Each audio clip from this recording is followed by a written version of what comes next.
fly. It's a bird. It's a plane. No, it's Superhost. Ask yourself this question as you sit there in your living room or wherever you may be. Why are you watching this?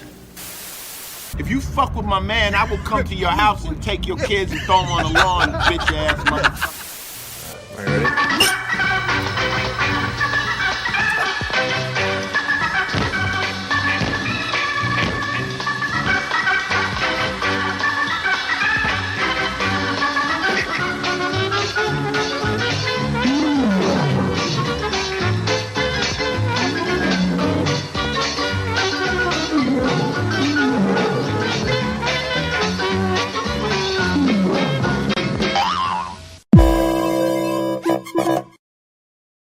Oh, yeah.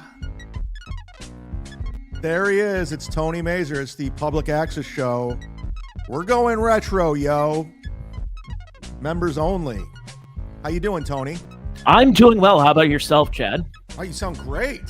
Great. Awesome. It's first time I'm not having technical issues. And by the way, I got to say, when we started doing these crossover episodes for our respective Patreons, although you have a new Patreon since then, it used to start off as, hey, are we good to go? And then we go. Now it's like a whole preview, like we're at Regal Cinemas back in the 90s with the roller coaster. It takes like 18 minutes for us to start the show. All these AI videos and the Burning Up Madonna song. I love this. I'm pumped. Let's do it. I want to get you in the mood for retro. Speaking of retro, look at this shirt. Were you alive when this was around? No. Well, I mean, I never went there. I was in Kent the other day, as I sent to you, but I didn't really hang out in Kent until I was of college age. Yeah. Well, yeah, I was there. You know, I grew up there, so I got myself a nice retro shirt, baby. Very nice. Screwy Louis. I got. By the way, I also have a retro shirt on right now. So if anyone wants to. Oh, is that the Unabomber? It is Uncle Ted. Yes, indeed. That brings back memories, right? Yeah. Thanks to my guys over at Mostly Peaceful Merch. Go check them out. It's I forgot what their handle is, but Mostly Peaceful Merchandise. You'll really enjoy it. Cheap plug, free plug. Well, there you go. To get this party started, like I said, we're members only, everybody, and get yourself a membership. Accept gifted membership. We're members only because this is a specific type of show. It's a little bit different from the Dabbleverse. So if you guys are here for people talking about Stuttering John or all, it's just not happening. Scarlett Hampton, Matt Mead, Aaron M. Holt. It's not happening today. We're going to do our own thing. So who's next in the Dabbleverse death pool? Oh, don't even start. Just motherfucker. That's for the chat. It just threw me under the bus. We miss Ski Mask, don't we? He was the first to do all these snipe streamings, right? Now you're trolling me. Now you're trying to get a rise out of me, you motherfucker. That's for the chat to do, not you. There you go. Getting things going. Like I said, open up your tabs, accept gifted memberships, because rolling in hot. Bubba. Gifting 10 memberships. Thanks a lot, Bubba. He's a great contributor. He's part of the membership mafia. Everyone loves Bubba. If you got yourself a membership from Bubba, thank him very much. In fact, blow him. I don't know. I think he's married. Never mind. Yeah, why not? Don't ask, don't tell. Don't ask, don't tell. Well, today we got a theme today, but we're going to be all over the place because when the cool thing about me and Tony is when we get together, we can pretty much talk about anything there is, literally anything. So, but the theme today is we're going to do spin-offs and obscure shows you've never, ever seen or may have seen and may have forgotten about. But because honestly, we were going to talk about Epstein, but we were talking about the guy from Welcome Back, Kotter. The Epstein files. Who was that actor? Newsworthy today. Who was the actor who played Epstein? Adam Sandler. No, that was during the Quentin Tarantino Saturday Night Live sketch. The one you could barely find. You have to find it on Vimeo or LiveLeak or something. A lot of it has to do with the copyrighted music and all that. Yeah, that's what happened with, I think I mentioned it before, speaking of retro, at WKRP in Cincinnati. I remember growing up not really watching the show, and I found out why, because they couldn't get the copyright for a lot of the music they were playing. It was first run Pink Floyd. It would cost $300,000 or something to play 30 seconds of Dogs or something from the Animals album, and they're like, yeah, we're going to try to hack this up a little bit. and have sound-alike music, and it just really, really did not work. So, by the 90s, a lot of the copyright, when a lot of those expired, it was just insane. That's why that Schmidt's Gay commercial, I didn't realize, because I didn't see it the first time around, that it was the Van Halen, what was it, Beautiful Girls song. I was sitting on that. I was waiting for you to finish up, and that was exactly what I was thinking Look of. at that. Because great minds, as Rich Voss would say, great minds think a lot. Great minds think a lot. Yeah, they played the Van Halen Beautiful Girls during the Schlitz Gay with Adam Sandler and Chris Farley. You know, my friend Adam Sandler. That guy. I played basketball with him. I know him. He's a good guy. The worst dressed person on the planet. Yeah, but that's his thing, though, man. He makes Ray DeVito look dapper like Roger Stone. Ooh. AC/DC out of Chicago. Great Van Halen song, too. I mean, come on. If you want to go back in our archives, we talked about this a couple of streams ago. Gary Cherone was the absolute best vocalist Van Halen ever had. Dude, and I went ahead. Vocalist. I literally went ahead and listened to that album after we played that. It was pretty good. It's pretty solid. Is it bad. Amazing? Is it a Grammy winner? No, but it's pretty good for a band that had been around for about 20 years, already a legacy classic rock band at that time. I never listened to it because it was just like, it's not. Well, first of all, I dealt with Hagar, but Ross the Man. I was like, Gary Cherone from Extreme, get the fuck out of here. And I listened to it. I was like, this isn't a bad fucking album. Did you see Extreme's going on the road next year with, I think, Tesla and Motley Crue as the headliner? Dude, how? Vince Neil is a mess. He just had a heart attack. I saw Motley Crue during the first Crue Fest in 2008. It was with 6 a.m. and Papa Roach and Buck Cherry and a couple of Skillet, I think, was on there. And Vince Neil was terrible then. That was nearly 20 years ago, so they're still going. And, of course, Mick Mars is not with them anymore. It's John Five, but he's basically got to carry the entire group at this point. I mean, it's literally Vince Neil was supposed to die from my reports. Well, he should have died 40 years ago in that car accident. Oh, and they all should have died. Nikki Sixx, Tommy Lee. I mean, it's ridiculous. But yeah, and look, if Nikki Sixx died back then, you wouldn't have had an opportunity with Carrie Kasem. Oh my God, your memory is retarded. I know it is.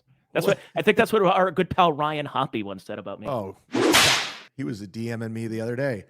Oh, speaking of which, let's do local real quick since we're doing Cleveland.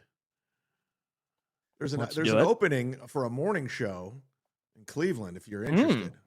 Yeah, let's see. I used to do morning radio in Cleveland. You did afternoon radio in Cleveland. Let's check it out.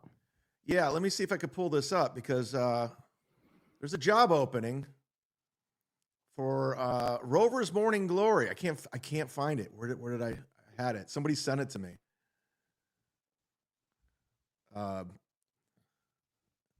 And I know you're cool with the program director there. He's probably going to hire you. I'm assuming. Of course, the guy with the fake name for the show with the guy with the fake name. I can't find the co-host with the fake name. I mean, yeah, it's hilarious because it's my old station. First of all, I can't even believe they're hiring as much as they're firing. They just let go of Bill Crawford in Pittsburgh on WDVE. He was there for 13 years. Yeah. I mean, they used to have Randy in the morning on WDVE. I don't know if that's even still on. No, Randy's still there. Randy's still there? Okay. Yeah, no, Bill Crawford was the morning guy. He's a friend of mine. He's a comic. But yeah, they just let him go after 13 years. But yeah, you can should I apply for Rovers, the co-host? Yeah, go for it. Say you have radio and broadcasting experience. And I know his show well. You know the market very well. I come with content. I'm good at stirring up controversy. You get health insurance, vision, dental, life insurance. Full job. Wow. This looks right up my alley. I would be the perfect hire for this job. Good Lord. I mean, yeah. If you're looking for a $20,000 a year gig, maybe Ray should get that job. Yeah, Ray. They're opening. Ray, that's right down your alley. Ray's got some broadcasting experience. He's been doing his going live punks nearly every night at 10:56 p.m. or whatever. So hey, why not give it a shot, Ray? Put Rock Bottom. Put Keith and the Girl. Kevin Brennan's podcast, you'll get the job. No problem. Mersh got you running back to retro TV, Chad. Fuck. I can't. Dude, I'm so scared of Mersh that I had to go do this. You even know who Mersh is? I'm in love with Mersh. See, they want to talk Dabbleverse shit, and it's just like, yeah, I know. I'm not into it today. We throw a couple of seeds out there. That's what you do. Is you just you throw a couple of things, then we do our own thing, and then you massage the audience a little bit. Yeah, they'll come around. So that's what you do. We learned that during our broadcasting days. You at WMMS, when you worked at Rover's station. Some guy, I don't know who he is, but he got a bunch of old stuff. Like he found the episode where I got fired, and he uploaded to his YouTube, and I haven't heard any of this like in 10 years. So I was just like fucking around, and I was listening to it. I go, man, we had some good shit back then. It was, it was probably the last time where anyone really cared about local radio. It's still going on, and right now up in Cleveland, outside of Northeast Ohio, they're all talking about Shedeur Sanders. Should they give him the keys to be the quarterback of the Browns? The Browns have 2 wins this year, and that's all they're talking about. I'm going, God, I can't even imagine. Hey, we got to wake up early and have to listen to the sports radio show talk about Shedeur fucking Sanders. Well, they just announced him as the starter like an hour ago. Yeah. Against the Raiders. Breaking news, ladies and germs. Breaking news. Shedeur Sanders is starting against the Raiders this Sunday, 4:00. Bill from Jersey's Raiders. Sam Tripoli's Raiders. Yes. I was supposed to go to that game. I was talking to, because Sam's doing a tinfoil hat in Vegas on Saturday, and I was going to possibly open it, but it just didn't make any sense, so I never was able to. But I'm going out to Vegas next month too, so maybe Sam can get me on a show. Are you going to go to Pulperfest? No, I'm going to the Sphere. Are you who are you seeing at the Sphere? Sometimes you got to do things that No. the Backstreet Boys. Oh no! I know. Yeah. Well, then again, you've drug your wife to some awful shows. Yes, exactly. I've taken her to a lot of bad comedy shows. Many of which starred me. So she's had to sit through them. So yeah, I guess I'm going to go to the Sphere and see the 25-year anniversary of the Millennium Tour with the Backstreet Boys. So I hear from everybody that's been there, it's fucking amazing. Well, I know our mutual pal Brant Tobler has been there and said it's pretty good, but I'm going. You do what you got to do sometimes for your wife. I wonder if Brant snuck in. I don't see him buying a ticket. Oh no, he was all about it. He was his Instagram story was running constant of all the guys. I'm like, good Lord, you're as obsessed as my wife is. Who says good Lord a lot is Swartzen. He says good Lord all the time. I'll be seeing Nick in a couple of weeks. Where? Pittsburgh. Oh, cool. Tell him I'll give him heads up that you're coming. So him and what's his name? The guy who played JP from Grandma's Boy. Yeah, they're doing like a Grandma's Boy thing. During your radio career, were you ever invited to Epstein Island? I was. What about you, Tony? I was not. I wasn't even invited to go to Dublin to the Guinness factory. That was amazing. I got invited to Slimans. That's about it. I would have gone to Epstein's Island without a doubt. I don't give a fuck. Jeff Epstein, the New York financier. Yeah. Why? No one cares about Shuby Sanders. What's the plan for Mersh? This isn't the show. Who, what, why? Well, I'll do a show later tonight, and we could talk Mersh. We could talk everybody. I said Mersh can come on my show and do the debate. I'll split it. Okay. I know. Speaking of local, if you're in the Cleveland area, this was a thing. You kind of brought it to my attention. Let's go over to 19 News. Being a judge and learning his fate. Thanks for joining us tonight. I'm Chris Fry. He pleaded guilty to 1 count of attempted strangulation today. My former boss. He was arrested in 2024 for attempted murder, among several other serious offenses. Caitlin McCarthy with details tonight from inside the courtroom.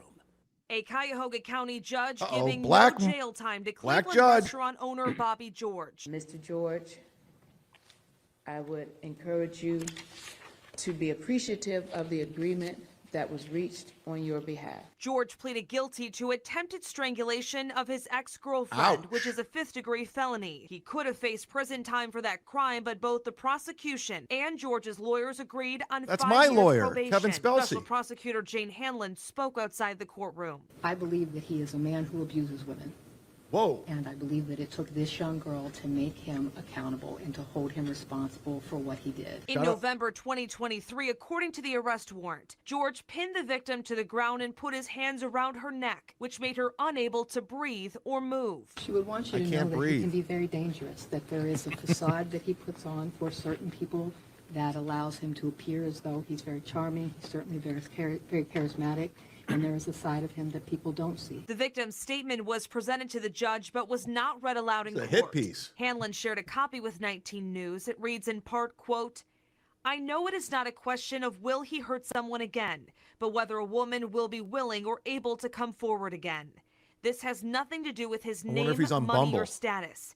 His contributions to the Certainly city not should Grindr. not overshadow what he does in his private life and allow him to not be held accountable for the actions he voluntarily chooses to make." George is not allowed to have contact with the victim or her family. Why not? I've also reached out to his attorneys for a comment, but haven't heard back. Kevin Spelsey, I got Reporting his outside number. the Justice Center, Caitlin McCarthy, 19 News. All right, now a lot of people. Call him live. See if he can give us a comment. Kevin Spelsey, I should. I think he might be a little busy today. I gave him enough money. Okay, the reason why I played that, I said, I should have set it up like Carl does, but I just played it, and I'll let you set it up.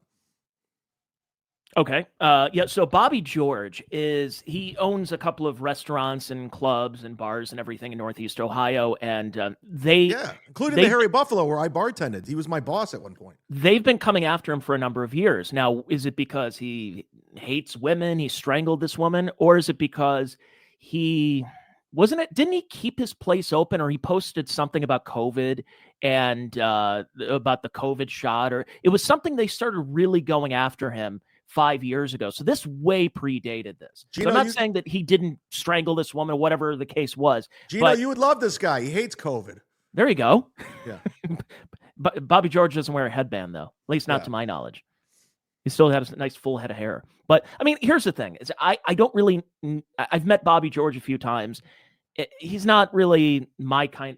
I'm not going to hang out with him. He's a little bit in a higher tax bracket than me. But he's not the friendliest guy in the world. He's a little tough to, kind of like Gino. No, actually, the opposite of Gino. Gino's the friendliest guy in the world. Just buy him a shot, and he's 0 to 100. But no, he's one of those guys that they've really been targeting for a long time, and it just seems that everything is a hit piece against Bobby George. Yeah, I don't know. It's interesting. I was following that case closely because, number one, the guy who got me reduced to a reckless operation in 2012 is his lawyer, Kevin Spelsey. So I'm just interested. I know a lot of people. It's kind of a national news story. It was like it made it to. It's not as big as Ariel Castro, of course. No, that was our Cleveland's 9/11, where he kidnapped those 3 girls. That was our big thing. I thought the Balloon Fest was our 9/11. Oh God. But it's interesting that, he pled guilty to strangulation and he's a multimillionaire. That's not going to look good on a Bumble profile, is it? No, I don't think so. But girls like bad boys. Girls like bad boys with money. That's true. And by the way, Kevin Spelsey got your DUI changed to a reckless operation. And didn't you make that the cover of your CD about 10 years ago? Look at this guy, professional broadcaster. Yes. I'm setting it up like Carl. If you're Spotify, iTunes, anywhere you get music, Pandora, go stream my album, Reckless Operation. It's there. It's available. Stream it 1,000,000 times. I'll make $2. I'm not joking. Or if you want to buy the CD, go to your local exchange. Like I was at Kent, Ohio, and it's Weird Al and it's chadzumock right underneath it. I have actual CDs at the Record Exchange. I made a big deal with them back in 2012, and it's paid off big time. Big time. I got my own album, everybody. Couple of albums. You had Adventures in Argyle, Reckless Operation. Look at that. A white guy named Chad, Florida's Most Wanted, which is a horrible. I recorded it right out of COVID, and it sounds terrible. You don't like it? Is that the one you did at the Funny Stop? No, I did it at Side Splitters. Oh, okay. When I first moved here. I know you did one. Didn't you do one in Madison, Wisconsin, ahead of Godfrey? Yeah, I did it at the Comedy on State, the white guy named Chad, because everyone talked about how great the comedy room, and it was a cool room, but it didn't come out as like I'm never happy with that stuff. I don't know. Anyways, moving on. You're a stickler. You're a stickler to I'm yourself. a stickler You're a perfectionist. to my art. That's why I didn't record a special after that. John from Win by Two recorded a lot of my stuff. I was just like, I gotta start over again. Do you? Well, I mean, the thing is, you can either do that and get enough material in order to do a special, or you could do like 2 specials a year. Because some people, it's not so special anymore. Oh my God, you're on fire today. I'm just throwing stuff out there at this point. I'm off work today. I'm not drinking. I'm drinking a carbonated protein drink. I'm actually not drinking my Christmas ale. And I know somebody who has a bit about Christmas ale, and I know other people who've also done bits about your bit about Christmas ale. Oh my God. Inside jokes. That's why I said that if Chad ever, God forbid, if you ever die, I'm going to be Zumock 2, like Gallagher 2, and I'm just going to go on the road with your material. Take them. I'll give you all my books and have a great time. It's either that or Mark Norman. I told Mark Norman, I said, because I can do his voice. I think everyone does a Mark. It's Mark Norman. This guy's a queef. And I'm just going to do his material if he ever passes away. And he's like, go for it. Yeah, I mean, there's so many young comics. I just did a room in St. Pete yesterday. This guy asked me to come down. And it was hilarious because I don't go out as much in the local scene. So when I show up, there's like a weird air of mystery. Like, hey, how's it going? They know who I am I'm like a groundhog. I pop up every now and then, and they treat me like the local scene down here is great. They're phenomenal. The young comics are great, but they treat me great because I regardless of what you think, I've been around for a while. Everybody in the scene, everybody in comedy knows me, so they treat me well. But anyways, I saw 2 comics doing Mark Norman cadences. I won't out them because number one, I don't know their names, but it was just like, wow. Oh, so we're doing this where when Dave Attell was popular during Insomniac, everyone's doing it in Attell, everyone did Louis, everyone did now it's kind of like a mix of a Shane Gillis and a Mark Norman right now, right? Yeah, Shane, there's a kid holding his mic just like Shane yesterday, holding it just like him. I'm like, oh, boy. Who's that one guy who's been on Kill Tony who's basically doing a ripoff of Mitch Hedberg? I don't know his name, but I'm aware of him. By the way, speaking of comedy, did you have a little FOMO of fear of missing out of being in New Orleans for Skankfest? I'm a little upset. I'm not going to lie. This was the first time I ever reached out to Christina Evans and Rebecca Trent. They know who I am. They booked me before, and they never got back to me. I'm like, really? Huh. I think I got this Dabbleverse stink on me, and they don't they look down on it. I don't blame them. And I think that's what's getting me from being booked because I went to the first 2 and everybody there knew me. Like it was crazy. They love comedy. So I think being associated with this Dabbleverse really kind of is very detrimental to these festivals. That's very strange. I mean, I think they should be embracing it. They should have you and Mersh and Kevin Brennan. And why not bring Stuttering John there? That'd be fun. He's a comic. So he says. I heard he dabbles in it. He's going to be in at Crackpots in Canton in December. You going to go see him? I already saw him this year. I already traveled to see him. I'm okay. You don't want to see I'll be okay. Because something tells me there may not be that much new material this time around, as opposed to when I saw him 6 months ago. What? Who's your source? Come on, that guy's prolific. He's constantly writing. He constantly tells you a headliner. And I made sure during that set, I scolded about 15 times for him. And he did it every time. He responded every time. Every time there was like a little break in his material, I scold. Skull. It's catching on, man. It's like the next Get Her Done. Yeah, it's the new it's the new thing. It's the new machine. I'm watching Tulsa King right now. Are you familiar with that show? I'm familiar. I haven't really seen it. You were in Tulsa one time, right? Wasn't that with Patrick Melton? Shut the fuck up. Jesus Christ. I'm like an O&A pest right now. You're I'm totally a Dabbleverse pest. You're some Reddit guy right now. Yeah, yes. that's my thing is like in this Dabbleverse arena, I think Kevin Brennan is like the ringleader and you're one of the announcers like Joe Rogan on the sidelines, and then everybody else kind of goes in the ring and they tap each other in, and some people have a little lasting power more than others. And if this is the Dabbleverse arena, I'm the popcorn vendor that if I don't show up, it's business as usual. It doesn't really matter. But every so often when I'm vending popcorn, I see what's going on. I pay attention. Oh, Jesus. I'm like the Flavor Flav to Kevin. Yeah, boy. Oh, my. See, you can't get away from it. Tony, give us a good Schmiel Buckman story. I'm sorry. Look, I have so many to get to. It's just, I can't think of one off the tip of my where do you start? Where do you start? It's just like picking your favorite kid. I mean, this guy's got story. Write a book, Schmiel. We're ready. We're ready for the book. So Tulsa King. So anyways, yeah, setting it up. So it's okay. It's not bad. You know, I'm a Stallone guy through and through forever. You know, Stallone's my guy. And they brought on Samuel L. Jackson. It's the 3rd season. And the reason they brought him on is because they want to spin it off and start Samuel L. Jackson on his own Paramount Plus show. Of course. And it got me thinking, because we're going to do like iconic sports stars today. I was like, what about spinoffs? Because there's been so many spinoffs within everything. Like, what are the best spinoffs? What are the most obscure spinoffs? What are the spinoffs that didn't work? What were the spinoffs that worked? And I got to thinking,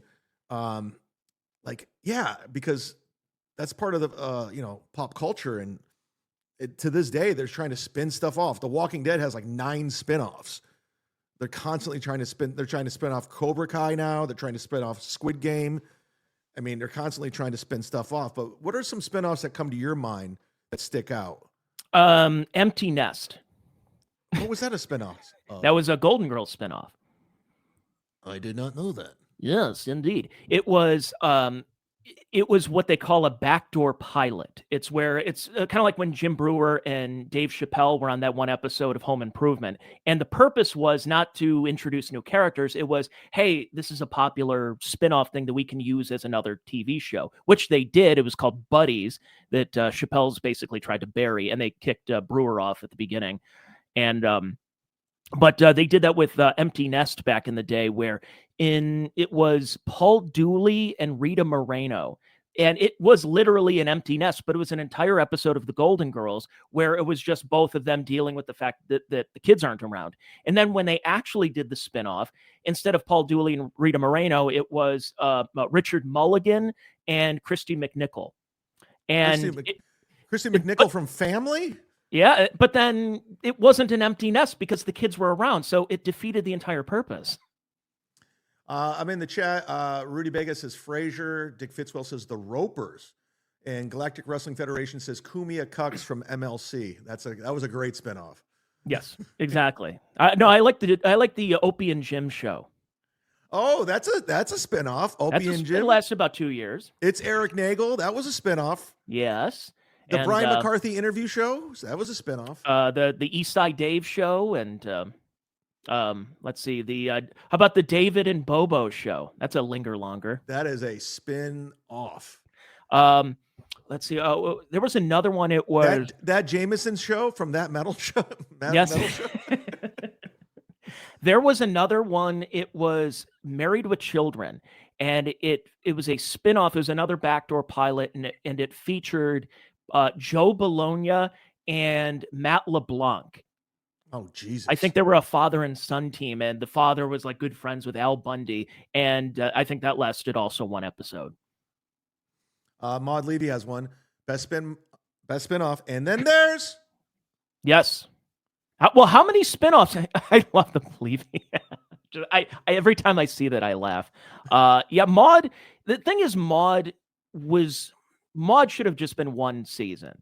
She was a great character on All in the Family, but it lasted way too long. It was all those, hey, Norman Lear has the magic touch. And then how many spinoffs of All in the Family were there? It was Jefferson's, Maud, was it Hauser Street, whatever? Hauser Street. Yeah, it was where I think John Amos ended up moving back into the Bunker house. Of course, there was Archie Bunker's place.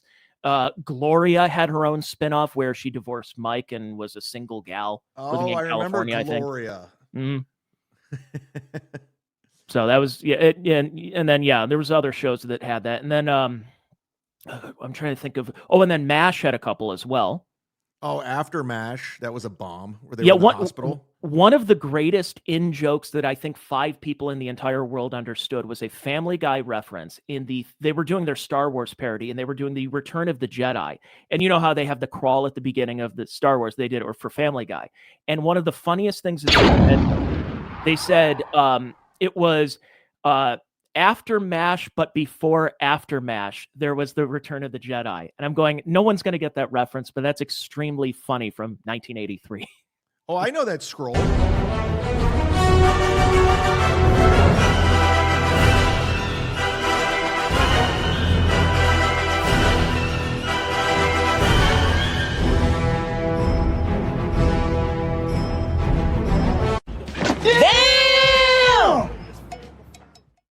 I actually need to update that. I have to update that. There was another pilot from MASH. It was called it was called Walter, and it was Radar left, and I think he became a local police officer in Missouri or something. Are you serious? They had one episode with Gary Berghoff, and they're like, "Yeah, I don't think he can carry a show." him and his gimp hand. Do you know the guy who played Radar was the only MASH character to play Radar in the movie and TV show? That sounds about right. And they also had a character that was, I think, in the first season of MASH and in the movie, but they wrote him out, and it was what was his name? Spear Chucker Jones. Oh my God! Oh yeah. What do you think about that one, Gino? Yeah, well, that's a slur you don't hear very often anymore. Nah, they need to bring that one back. I think the Zoomers don't realize that there were a lot of slurs that used to be around. There's not just one anymore. This is the 30 best spinoffs according to The Golden Boy. The best spinoffs? Ugh. No, the 30 best. Yes, Young Shelton at number 30. That's spun off from The Big Bang Theory. I have no idea. Did you ever watch The Big Bang Theory? Yeah, when it's like at the doctor's office and it's in the background. Yeah, it's too much for me even there. Then there's Family Matters, which is a spinoff from Perfect Strangers. Yeah, this was another one where they kind of wanted it to be a little bit more serious, but the Urkel character was kind of like Jimmy J.J. Walker, where it took on a life of its own, and the show took on a life of its own. And I think Reginald VelJohnson and the rest of them were kind of resentful at the Urkel character, who I met. It was a cool guy. Jaleel White. Go ahead. Jaleel White. Cool guy. A lot of fun hanging. Mm-hmm. Of course you did. Oh, and the Honeymooners, which was a spinoff of Jackie Gleason show. Yeah, it was a couple of characters they had. And I think Phoebe Cates' dad introduced Art Carney and Jackie Gleason. How about that? Oh, my God. How old are you again? I am 37. Okay. There's your Empty Nest. We just talked about it. There's Richard Mulligan. Well, that was one of the later seasons because, there's David Leisure there. But that's when, after the Golden Girls ended, they had another spinoff called The Golden Palace, where it was Blanche, Rose, and Sophia opened a hotel that they were working on in Miami Beach. And Cheech Marin and Don Cheadle were a part of the show. It lasted like 10 episodes. They canceled it. And then afterward, they brought the Sophia character onto Empty Nest. Well, they also had a third spinoff. Nobody talks about it. It took place in a brothel called The Golden Shower. I love it. Thank you so much. I'll be here all week. This one is Angel on the WB. I don't remember this. It was a spinoff from Buffy the Vampire Slayer. This guy's handsome. Is that David Boreanaz? Yeah, it is. Look at me. I don't even know who that is. The Aurora Boreanaz. You take the good, you take the bad, you take them both, and there you have The Facts of Life, which was a spinoff from Different Strokes. That was my sexual fantasy. I wanted to have I wanted to recreate the Chris Isaak Wicked Game music video with Charlotte Rae. I tell you what, my first crush on a black woman was Tootie when I was younger. I was into her until she got her braces, right? No, that's when I got into her. Oh, really? Oh, yeah. She was a little bit older than me, so it's not creepy. You could do another Rich Voss joke. It's like, oh, you got braces. Well, I got a magnetic dick. Wait. Of course, Gomer Pyle was a spinoff from Andy Griffith's show. Mm-hmm. Which is weird. They had a show in the 1960s about the Marine Corps, and they never once mentioned Vietnam. I didn't know that. Maude Levy, wasn't there a spinoff of Cheers about Carla that bombed? Yeah, the Tortellis. Yeah, the Tortellis. Who was in that? Just her? Her and, I don't know, was Danny DeVito in there because they were married at the time? Okay. Also, the Hogan family was a spinoff from Valerie. Valerie, they killed her off. Valerie, was it Valerie? What was her name? Valerie Harper? Yeah, Valerie Harper, I think. Like she was in a contract negotiation, so they said, yeah, go fuck yourself. And they got Sandy Duncan. Oh, with her glass eye. That's right. And Jason Bateman, who's been around forever. Jesus Christ. Real talk, the dad from Family Matters is a creep. He's just gay. Has that been confirmed, or is that one of those old Hollywood rumors like the Richard Gere gerbil story? No, he's gay. He's gay. He was also not only was he the dad in Family Matters, he was the cop in Die Hard. Hi, T.O. Welcome to the party, pal. And just like that, it couldn't have happened any better. There's T.O. Hank, everybody. Did you meet T.O. Hank in AC? I don't remember. I don't know. It was a little bit of a blur. I was kind of drunk that night. You're going to go to AC? Not as drunk as Gino, though. No one's ever drunk as Gino, ever. Are you going to go to AC this year? When is it? Do we have plugs? We have flyers? We have the day before venue? the Super Bowl. I usually go to Florentine Super Bowl party, which we did, 2 years ago? Yes. So if I do go, it's the day before the Super Bowl. That's when all the action happens. I'm still on the fence. If Kevin's not going, I'm not going. There's no reason to go. But if Kevin goes, I'll go. Speaking of, I saw Bob Levy was on with Kevin Brennan the other day. So was the Z-Man. Those were the days. Those were the days. We had a lot of fun. T.O. Hank, did Hill Street Blues have any spinoffs? That's a good question. Tony, do you know?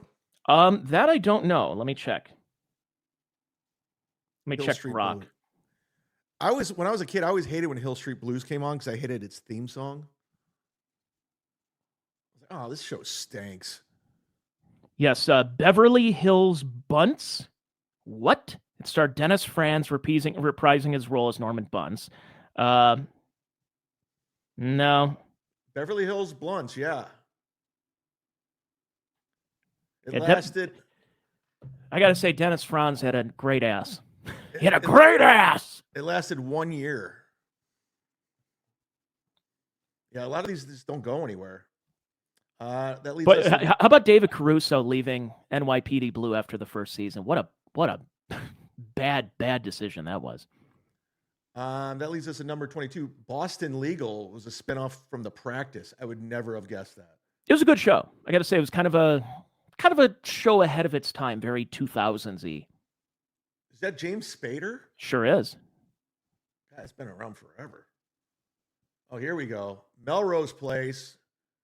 That was a spinoff from Beverly Hills 90210. I saw Heather Locklear a couple of months ago, and I got to say, looks pretty good still. Really? Was it her mugshot?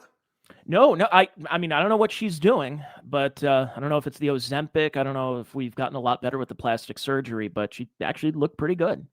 Here's a name drop. I'm friends. Speaking of 90210, I'm friends with Luke Perry's daughter. Ooh. She's cool as fuck. She's great. Luke Perry, like Perry Caravello. Just like Perry Caravello. Identical. It's like you leave this man alone. He worked with Aaron Spelling. The Good Fight.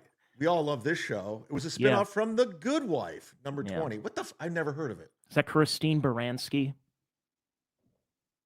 Yeah. Michelle whatever. King is the creator. Yeah, it is Christine Baranski. Speaking of black people, Good Times. Number Did you ever 19. hang out with Jimmy J.J. Walker? I've met him a couple of times. One of my favorite stories is our good friend Pete from the Funny Stop. Our good friend Pete from the Funny Stop. He called. Like, I got a phone call one Sunday morning, and I go, "What the fuck's he calling me for?" And he's like, Chad, I'm with J.J. Walker. He needs to talk to you. And I go, what? So I'm on the phone with Jimmy J.J. Walker asking me about who books this place or whatever. I go, oh, this is weird. Yeah, Jimmy. Well, the first thing you think about with Jimmy J.J. Walker is him being balls deep and Ann Coulter. Oh, that's right. He had relations with her, right? Mm-hmm. And along with Sherrod Small. Yeah, not too small, if you ask me. Oh, shit. Let me get the rim there it shot is. on that one. You need a rim. There you go. There it is.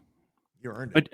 But I got to hang out with Jimmy Walker, and he just First of all, he's the name dropper. He's like, yo, motherfucker. Every other word was fuck with him, and it was fuck, man. I fucking work with fucking David Letterman, and fucking Jay Leno fucking wrote for me. And I'm going, yeah, okay. He pulls out a picture of him at the head table somewhere in, Studio City. And there is a Jack Handy. It's David Letterman and Jay Leno all writing for him when he was going on stage back in the late 70s. No, I actually knew that. That's legit. Walker was huge at one point. He was a big thing. And he was I think he was one of the only comedians, according to Cliff Nesterhoff, who could both do the Comedy Store and the Improv when there was that big infighting between Bud Friedman and Mitzi Shore. Interesting. Oh, wow. Look at this. HVAC North up in this motherfucker, gifting 5 memberships. Let's go. Break your fucking face tonight. Give me something to break. See, that's what you missed in AC. Did I hear Tukey dropping N-bombs? Yeah, he says it all the time. Nonstop. It's out of control. But it's through a character like Mr. Imus. Yeah, just like Imus. All right, let's get through this dumb list. We're at number 18, Knots Landing. Who remembers Knots Landing? It was on for a long time, though. Was it? How long was it? Yeah, look how long it was on. From December 27th, my birthday, 1979, to May 13th, 1993. That is a long time. That spanned your whole childhood. That was spun off from Dallas. Oh, and there's your show, Benson. You love Benson. Of course. I always go for a good episode of Benson. I was just watching one recently. That was it was the episode where I think Benson, the president was going to come to the governor's mansion and for a visit, but security had to stop Benson because they claimed that he lied about his name, his military background, and everything. So he was forced to stay in the kitchen with other Secret Service agents to pay attention to him. And then, of course, they all resolved it at the end of the episode. Oh, it wasn't because he was black? There was a little bit of an implication there. And of course, by the way, Robert Guillaume, for the millennials out there, he was the voice of Rafiki in The Lion King. There you go. It was also a spinoff from Soap, if you didn't know so already. And of course, there's Mork and Mindy. That's in the poll today. Spinoff of Happy Days. What did you think of Mork and Mindy? I loved it. When I was a kid, I thought it was fantastic. I had the suspenders. I wore them to school. Did you always want to go on top of the goalposts at your local school at Kent Roosevelt and pretend you were?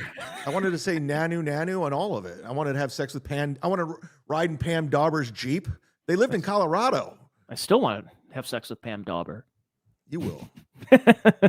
That show lasted way too long. Yeah, it did. But do you ever see Popeye? Oh yeah, yeah, of course. That was one of my favorite movies as a kid. Give it a rewatch. Let me know what you think. Okay, I haven't folks seen it in the comments, because it's kind of it's a musical. They filmed it in Malta, and if for whatever reason you have to go to Malta, it still exists. The Popeye Village still exists there. But that show, I think it was on 4 seasons. It lasted 3.5 seasons too long. Way too long. Who What Why says no. Family Matters dad is a Diddy-esque confirmed. Well, let's just run with it. Alleged. Allegedly. I don't want to lose my channel. Yeah, I'm not defending the guy. I don't give a shit. Urkel bringing over the baby oil.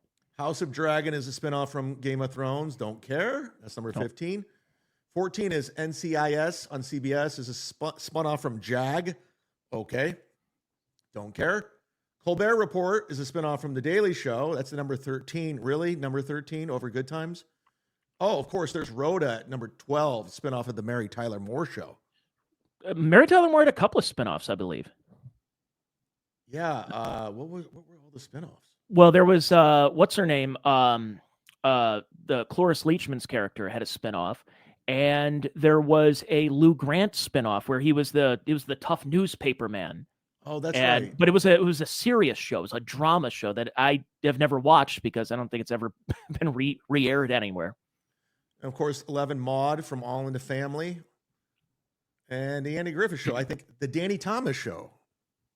Do you know Danny Thomas? Do you know about the rumors about that? I'm sure you'll tell me. The rumor, well, of course, Danny Thomas, people should know, is he's on huge donor, huge bigwig with with St. Jude, and but great humanitarian, all of that. But apparently, there's a rumor that Danny Thomas liked to lay under glass coffee tables as he had hookers take a shit on top of them. I thought that was Cesar Romero. Well, there's the Cesar Romero one is that he liked having boy toys throw orange wedges at his naked ass while he's in the bathtub. These are all unconfirmed rumors, but Cesar Romero, what's his name? Ironside, I guess, was rumored in that as well. Michael Ironside? No, Raymond Burr. And Desi Arnaz was also rumored to enjoy having a hooker take a dump on the coffee table. Yeah, let Desi do what he wants. He put up with Lucille Ball. Desi did whatever he wanted. That's why they didn't really have a lot of money because he had a lot of gambling debts. It's true about Carl Winslow. He lives, what's that? He lives, Long Island. Oh, in Long Island. I looked him up. Get him on the show. Refers to false rumor that he emerged in the late 2024 claiming he had a sexual encounter with Sean P. Diddy Combs. The rumor was originated from a viral video from a comedian named Loose Cannon and quickly and empathetically was denied by the guy from Family Matters. I don't know. They're all weird. They're in Hollywood. They're weird. All those, was it Miller Boyette? Was that the name of the company who did all the theme songs like Full House and Family Matters and Perfect Strangers, all those theme songs? You would know. That's why you're here. Boyette Miller Boyette. Whatever happened to predictability? Not bad. Newsman, the paperboy. CSI spun off the whole universe of CSI. I mean, that's just garbage. Law and Order. I don't watch any of these fucking shows. It was spun off from Law and Order Special Victims Unit. Oh, okay. Christopher Maloney's best character is playing Gene from Wet Hot American Summer. Oh, that's great. That's a phenomenal. Of course, Breaking Bad, Better Call Saul, which I got to tell you, I started to rewatch Better Call Saul. Man, it is not good. You don't like it? No, that first season is struggles, dude. If you can hang into that first season, and the rest of the series is just okay. There's a couple really great episodes. But honestly, what you're saying is fighting words for a lot of people. Now, I've never watched it, but there are people who say that Better Call Saul was better than Breaking Bad. Dude, not even close. Not even close. No, Better Call Saul was nothing compared.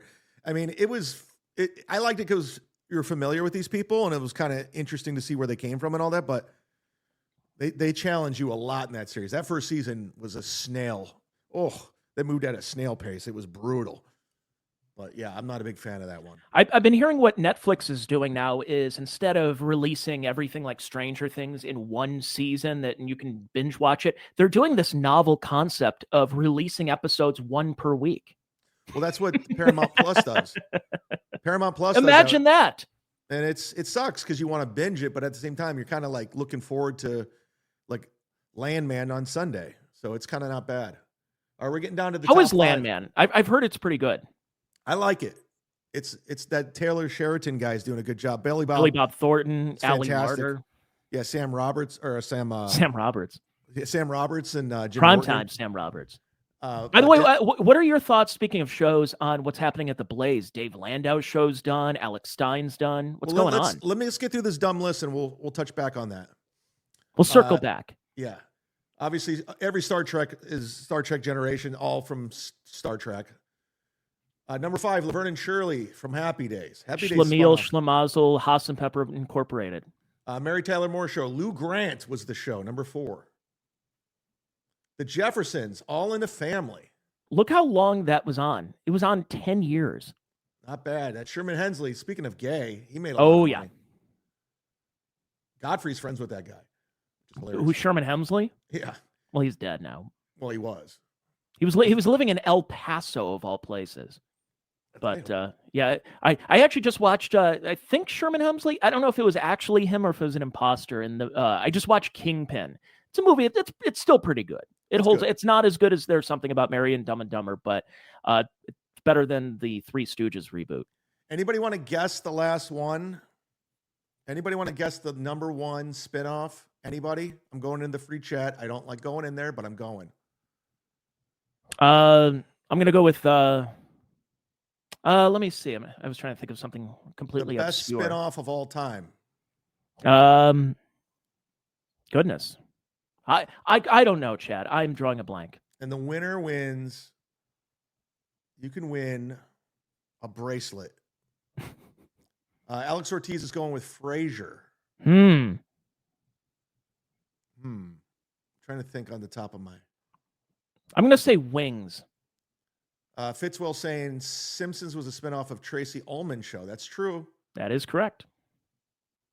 Beavis and Butthead was a spinoff of what was the MTV mashup show? Liquid Television. Liquid Television. And technically, Daria was a spinoff of Beavis and Butthead. Everyone's saying The Simpsons, so let's see. Bum, ba, bum. Yep, there it is. You guys win. You're the winner. You guys won. Congratulations. You win nothing. By the way, I've said it before. Frasier, I went back in the archives. I remember watching it growing up, and I'm like, was this show really all that good? It seemed very too intelligent. And I went back and watched it. The first 4 seasons are incredible television. Incredibly well written. Very, very good. I know, well, breaking news, Tony says Frasier is good. Not the last seasons, but that's when I realized, I'm like, why did Seinfeld, why did some of these other shows not win Emmys? Why did Frasier take them all in the 90s? Because it was that damn good. It was very good. Good rewatch. I mean, when I was younger, I loved it. I mean, I grew up right in the Bart Simpson era, the Aya Caramba, all that. Don't have a cow, man. Don't have Eat my cow, shorts. Eat my shorts. I had the T-shirts. Yeah, I did too. God, they've been around for so long. Season 4 was incredible of The Simpsons. I don't know when it started going down. I would say probably around the turn of the century. It had a really, really nice run. But season 4 was when Conan was writing for him. I want to know what Tony plans on doing about the corruption in Hollywood. Yeah, what do you plan on doing about that? I plan on not paying attention. I plan on only watching. I don't care about Hollywood. I care about Reseda, California, where Perry is. There you go. Pay attention to our movie that's coming out. You missed I your don't know super when. chat about Mersh. No, I was. It wasn't. Yeah, I know. Mersh turned to hilarious. Yeah, Mersh is scary, dude. Mersh is like 5'4", and he walks like a penguin. I come on the debate show. I said Mersh, we will split everything because you're a poor bitch. I don't care. No one's scared of you. Quit trying to make this false narrative. It doesn't work. You think he has a big cock? What? What is wrong with you? I don't. Whatever you're on today, Jesus Christ. It's protein now. Protein. I'm protein. I'm dating a 16-year-old. There you go. You said I kind of shot it down. I said wait till after the segment, but the Blaze. Yes. What's going on over there? I saw Dr. Steve canceled his subscription to the Blaze. Are they cutting salary? I don't know what's happening. Well, I mean, yeah. I mean, the number, there was no return. Like you could see the numbers on Alex Stein's show when he's on YouTube. It's like, why are we paying him all this money, flying his guests in, put him in hotels? Like it was hanging out in the blimp. It literally was honestly a better run version of Compound Media. Like they had all those little side shows, and one day they woke up. Glenn Beck probably looked at payroll like, why are we giving this guy this? And I like Dave. You know that we're friends with Dave. It's just. Yeah, you got to make your cuts. Like, well, it's like kind of what Gavin did with censored TV, because he cut a lot of shows like Chrissy Mayer's show and Gino, and but then also some of the others he's had, Leonardo, Joni, and a couple of others, and they just weren't really bringing in that kind of traction. So I don't know. I don't see if you are making money in this universe, God bless you. And keep finding a way to do it, but other than that, you're at super chat level now. Well, I see what they were doing. They sold Dave. He was with Steven Crowder at the time. Crowder was huge. You don't even hear about him anymore. They're like, okay, well, what if we bring over Crowder? Well, Crowder was at the Blaze. We'll keep Landau, and we'll just keep a lot of that audience. And they saw Alex Stein with the viral videos. So they're like, all right, we'll bring this guy on, even though he's not a broadcaster, and we'll probably get some viral heat. And my buddy Chad Prather, they're like, okay, he has viral stuff. We'll bring him on, and just they got what they could out of them, and their contracts ran up, and they're like, we'll move on to the next one. Yeah, it's odd with podcasting now, or whatever this is, that at one time you were able to get some advertisers, but I think the product is so spread out and watered down now that if you can find a sponsor and a sponsor that is okay with your content, then I guess you do whatever you can to keep them. But otherwise, I think people have to get a second job. I don't think you can rely. I don't think the rock bottom podcast can rely on just super chats alone. I don't think you can rely on the old man's money either. Don't tug on Superman's cape, and don't spit into the wind. But why are you intimidated now that you know Mersh has a huge member? Just focus on the jokes, dude. Yeah, I mean, you guys are really, really, really getting in my head. Okay, here's some spin-off trivia. Sanford and Son, the show that featured Fred Sanford, who ran a junkyard, had its own spin-offs. Which one of these originated from Sanford and Son? Are you ready, Tony? Yes, go for it. Here, let me play some game show music. And again, you win nothing. You win nothing. Here we go. Was it... There's a show called Grady? Was the show called Sanford? Or was the show called Sanford and Arms? Or all of the above? I'm going to use the Scantron option of D, all of the above. And... fuck. Hold on. It's not working out like I thought it would. Can I drop the N-bomb as Alf? Because it's through the character, like with Tukey? Just say... No, don't do that. Do it on your show. The correct answer is all the above. Congratulations. How do you feel? I heard something about Sanford and Son that, of course, being in Hollywood, a lot of his writers were happened to be of a certain nomadic tribe that they were Jewish, and I guess as the show was getting popular, Red Fox wanted all black writers, and then the show started going downhill a little bit, and then he allegedly went into a writer's room and said, "Bring me my Jews back." Yeah, Polar Bear says Sanford and Son was based on an English sitcom. That's true. That is true. Damon Wilson, which I think he got that job because he was a burglar on All in the Family. It was him and Cleavon Little. I think you're right.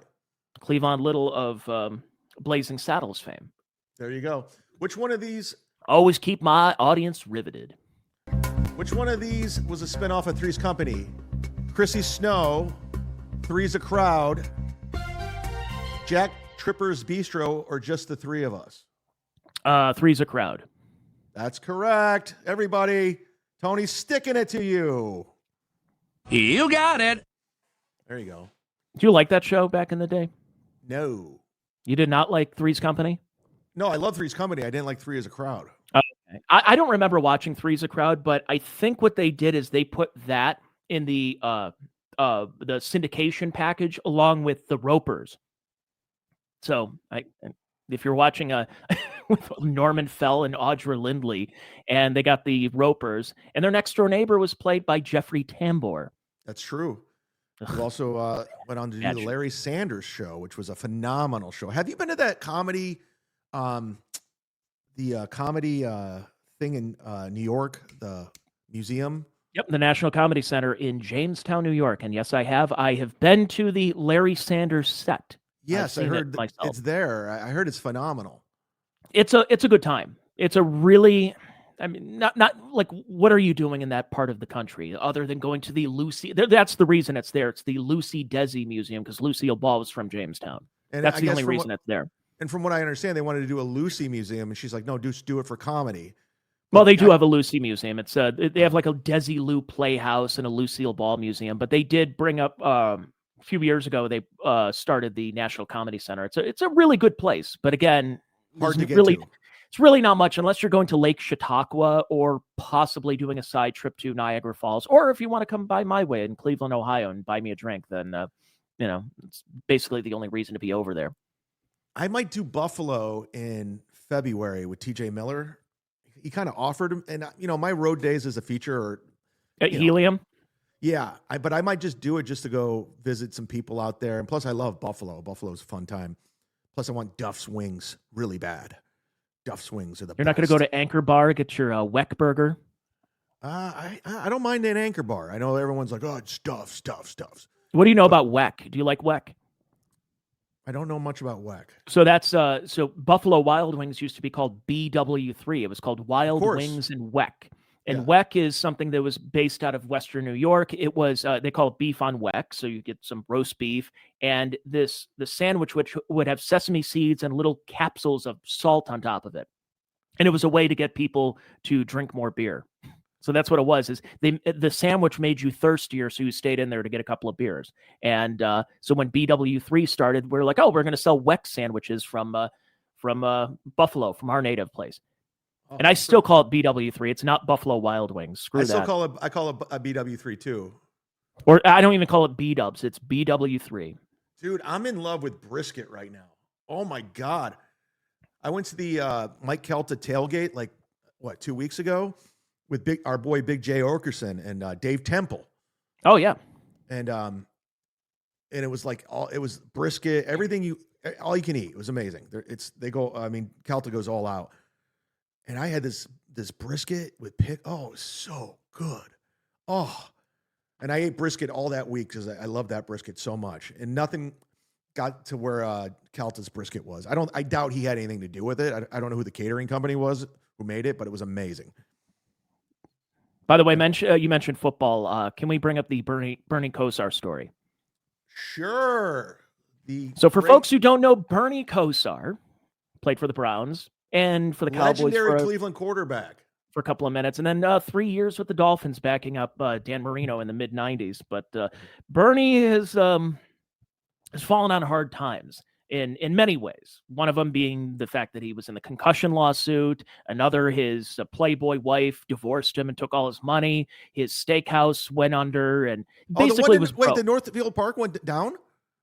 Yeah, that's gone. And then he had a Bernie Steakhouse in Miami that I think was gone. And his daughter's in porn too, right? Yeah, she did a little. She did some yoga porn. She was like on a yoga mat getting railed. Sorry, Bernie, but you sure it wasn't Karen Feehan? It's true. Well, I mean, when you look into it and you go, oh boy, that is Bernie. That I just can't get out of my mind that you're the guy with the unorthodox throwing motion, and that's your dad. He's got the Bernie nose. Fans have been more than spectacular. Pause really quick. There's a certain segment of group of people. Go ahead. So Bernie he's had a concussion problem. He's had health problems, and his one is that he's had liver failure, and it also has Parkinson's and dementia and everything. So just this week, well, actually the Browns up until a couple of days ago did not offer any money to help him through this journey. They couldn't care less about Bernie, but they kind of got forced into it to get a liver transplant. He was waiting on one, and unfortunately a 21-year-old just passed away. But the good news is that 21-year-old, his liver, they harvested it and they've given it to Bernie Kosar. And here he is after his surgery. There's a certain segment of group of people that have really been disruptive to my family and personal life. That kind of the group I've known for 25, 30 years of affluent people in the area that almost promised to take care of me and take care of my teammates. All they really did was take care of themselves, and that set me back a couple decades. So to be able now to have a clear idea of who my real friends are and who real help is, and being able to help now is just a amazing gift for me now, to be able to, not only for myself, to be able to live and continue flourishing and have a second chance at life and a regenerated brain, but to be able to make such a difference in so many other people's lives. And you didn't have to be a veteran, first responder, or an NFL player. This concussion issue, this dementia issue is for real. And there's simple things that you could do to really make a difference in your life. Well, that's a feel-good story. Jesus Christ. Really brings us down. But what sucks with Bernie was he was obviously very popular when we were growing up in Cleveland, and not the best quarterback in the world, but I think he made a Pro Bowl. He was an MVP candidate one year. Helped him to the playoffs against Denver, the drive against Elway. But he came of age right before the huge money was popping up in football. So he made good money, but he didn't make the kind of money they are right now, especially with guaranteed contracts. Ken Mosca's in the chat, says he won one in Dallas. I forgot about that.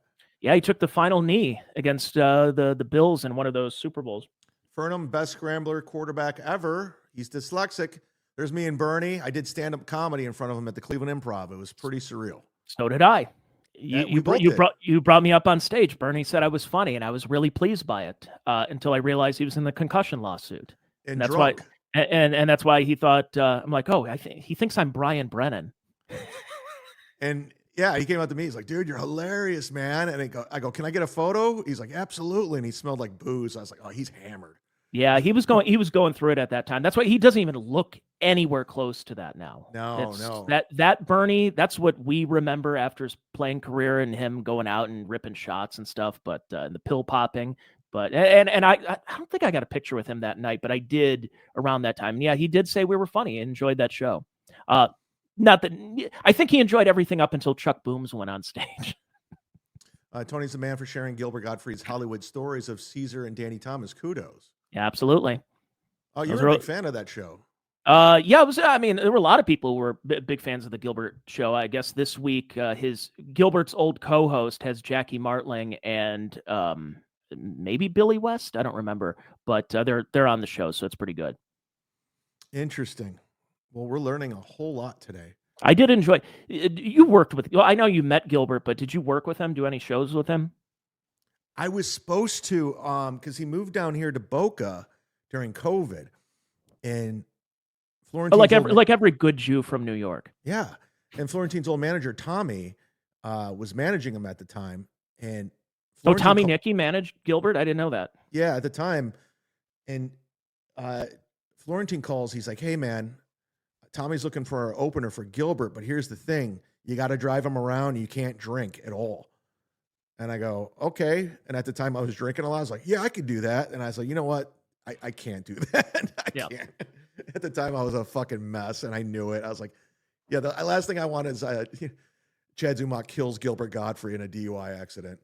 I saw Gilbert, last time I saw him was about 6 years ago. It was 2019 also at Helium in Buffalo. And he's like a little old lady. He's just kind of sitting there by himself. Again, yeah, he doesn't I think he would drink wine, but he was never a drug user, drinker, or anything like that. And he was just kind of like, just a really like old, he really looked like an old Jewish broad, like an old biddy, a booby. Yeah, he looked like if the Beastie Boys turned 80. By the way, speaking of Beastie Boys, I saw it today. It was from 1987. It was a picture of Ad Rock and Molly Ringwald going into the Mann's Chinese Theater. Oh, yeah, they used to date. They dated? Oh, yeah. God. Yeah. Just put a date on that one. Holy shit. Is she at that Comic-Con in Pittsburgh? Should. I know Charlie Sheen will be there. Are you serious? Dave Coulier and Lori Loughlin. Oh, shit. Oh, you got to get Lori Loughlin. Look up SteelCityCon.com. Check out the guest list. Yeah, because that's where Swartzen is. City Con.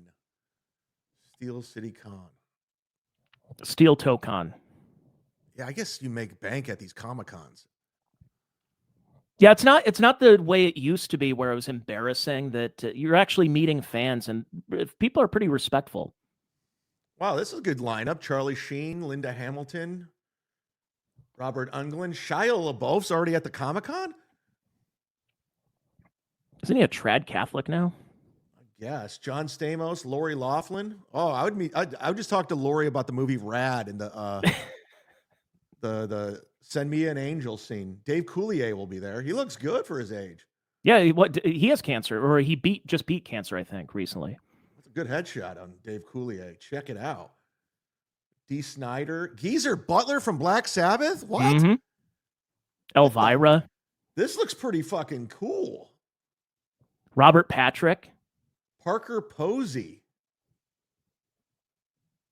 This is a solid. Robert Patrick's in Tulsa King. Oh, he is? I just want to talk to him about RoboCop. I don't care. Or I mean, Terminator 2. I mean. Oh, you can talk to him and Edward Furlong about Terminator 2. No, I want to talk to Edward Furlong about Detroit Rock City.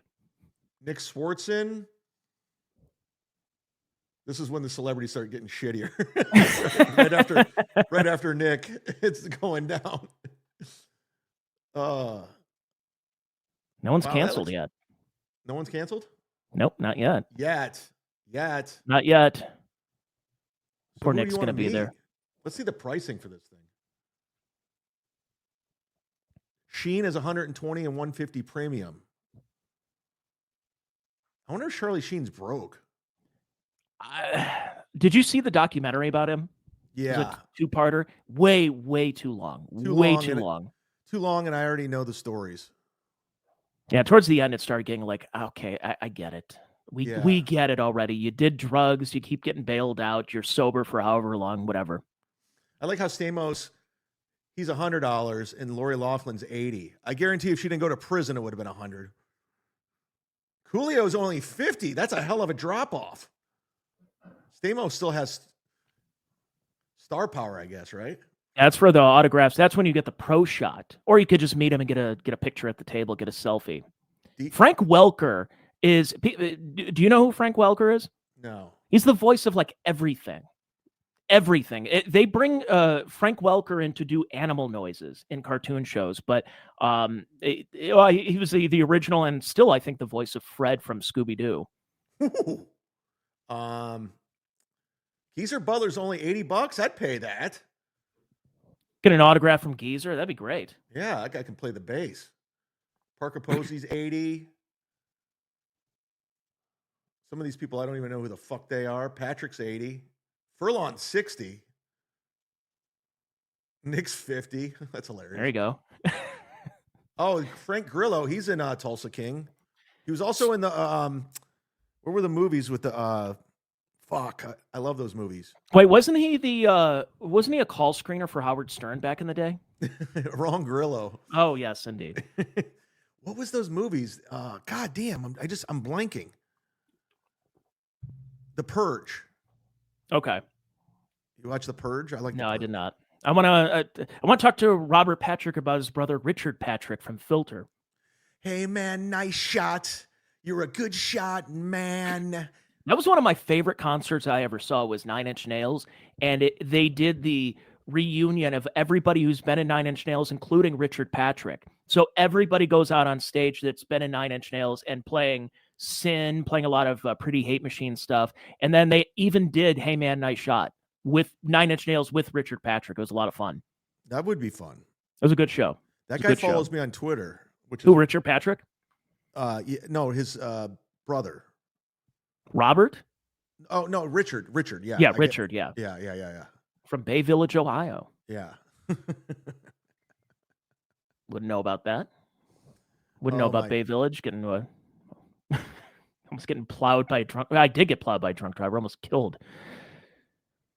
Was it Jeff Dye? It was not. No, sadly. It was You see the Jeff Dye things making its rounds?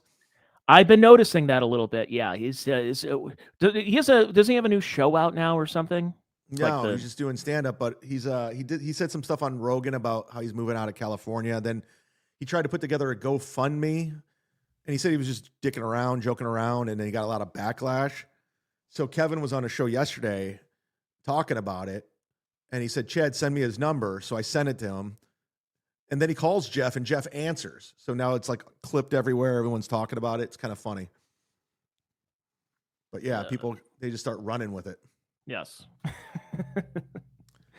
Well, all right. Tony, well, yeah, I think we're up against it right now. I appreciate us doing I'm going to get a liquid IV, and I might live stream from there as I get IV treatment. I got some electrolytes if you need it. But how does that feel getting a liquid IV? I see you getting those, and I see when we were in Key West, everywhere it was like feeling too hungover, go get a liquid IV. It's amazing. Like an hour later, you just feel super energized. I went to the gym one time right afterwards. I felt like I was on steroids. I was just throwing weight around. So yeah, it's good for you. I know Rocco says, "Oh, why are you putting that stuff in you?" It's all like vitamins, zinc. It's like good stuff. Wait, who's Rocco? Tukey. I know. They're two different people. Yeah. But yeah. So I might live stream from there because why not? Who cares? I was supposed to do a debate tonight. It got fucked up. I don't know if that's going to happen. But I'm around this week. I'm not doing much. What do you got going on, Tony? Where can people find you? The Check Your Brain podcast. It's available on Spotify, Apple Podcasts, and Patreon. If you want more content from me where I talk, I do a lot of solo shows. I talk politics, talk Epstein, and all this other stuff. I do it on Patreon. And then I have my share of guests on the podcast as well. I think I'll be recording with a good guest tomorrow, former NBA player or NBA guy. And he'll be on, and we'll be good throughout the rest of the week. Oh, and by the way, with it Thanksgiving next week, you can subscribe to my podcast. I'm giving away free content. I do it every week on Thanksgiving. I am giving thanks to you folks for paying attention to me. So all my episodes next week will be dirt cheap. In fact, they'll be free. So go check it out. Patreon.com/Tony Mazur, TonyMazur. Who's the basketball player? No, basketball guy. I said player, but no, I think I'm having Peter Vesey on. Oh, yeah, we know. He was on the football podcast. One of the podcasts, yeah. I remember the football podcast that no longer he's exists. on a podcast. And, of course, you could sign up to my Patreon, which is World War Z. You can sign up for as little as $5, get video, audio, all the shows, including this one. We do this once a month. You get our weekly phone call show with Sam Tripoli called Bye Chad. Hell of a deal. By the way, speaking of the football show, I just wanted to bring this up. It was about 4 years ago around this time, and we were doing the football show. This was after when Kevin was off it. There was a little bit of a rift going on. A little bit. And it was you, me, and Ken Mosca, and we would always have a guest on, whether it would be Earl Skakel, Jim Florentine, Bob Levy, Godfrey, whoever was going to be on. But there was another guest, and you said, I sent this guy a link. I don't really know much about him. He uses a potato as his avatar, and his name is Cardiff Electric. And I'm like, oh, yeah, I think I've heard of that guy. And, yeah, he was on the football show. I was so drunk back then. Like, I saw somebody brought that to my attention recently, and they sent me a screenshot. I go, I don't even remember. I remember you going like, I don't know how this is going to be, but let's just bring him on, and it's the potato. And I'm going, okay, yeah. And I think he was either a Bills or a Lions fan. I don't remember. It didn't turn out to be that bad, but I don't know if he was trying to troll you. I don't know what was going on, but those were the days. Those were the days in 2021. Everyone got along, man. Now I'm terrified of these people. I'm running from them. I know you don't want to. You're afraid to debate them. You're afraid to talk to Mersh. All of these things. It's just too much. Thanks for watching, everybody. I hope you enjoyed it. I'll try to do a live stream from the Liquid IV place because why not? Content. For Tony Mazur, I'm the Z-Man. Bye. Up in the sky. It's a bird. It's a plane. No, it's super hoax. Ask yourself this question as you sit there in your living room or wherever you may be. Why are you watching this? If you fuck with my man, I will come to your house and take your kids and throw them on the lawn, bitch ass motherfucker. All right, ready?